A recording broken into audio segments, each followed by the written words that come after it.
kimwe cyose utwo tugambo twahora nyibwirije naturambiwe naraduhanze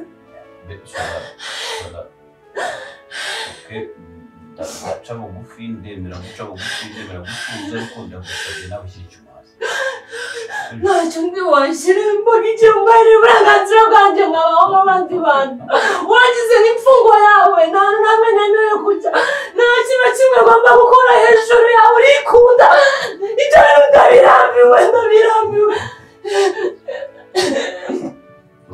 basi fata umwanya ushobora ibyo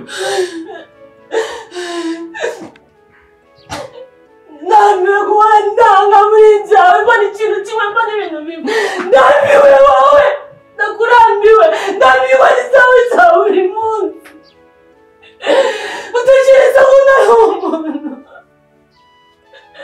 utekereza ko ntari umuntu wowe uzongera kumubona ntari kumusambu ndavuze mu mva imbere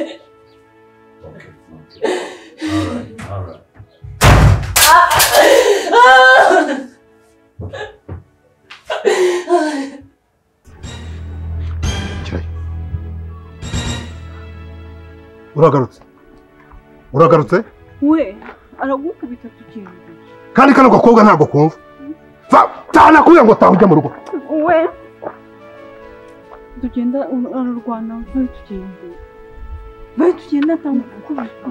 Abantu mure babwira ibintu. Bakafata gupira. Wera. Nakubwiye kugomba kumurega. Uyu mwana murebye uramuna afite imyaka ingahe? Afite imyaka ingahe? Ntabwo ambwiye ngo arumva. Ushobora kugabanya agaso kankungeza mu gipangu mpereke ibyo ngukorera. Imyaka ingahe ubona afite? Uzi umwana mukobwa amafaranga ahagaze.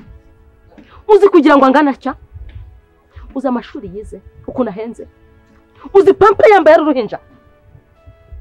Amafaranga ziguze. Uzi ko tax amaze kwambara ubu ngubu ko zingana. Uzi ibiryo amaze kurya insho imireti za mayoneze za bureba uzi amafaranga biguze.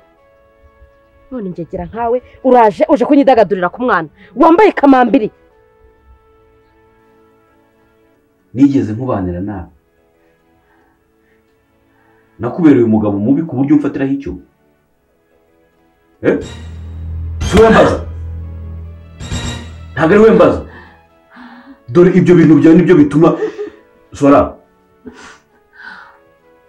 ntutume nongera gukubita uri kubyumva ndimo ndakubaza nakubereye umugabo mubi ku buryo umfatiraho icyuma icyuma nta sore ndi umugabo wawe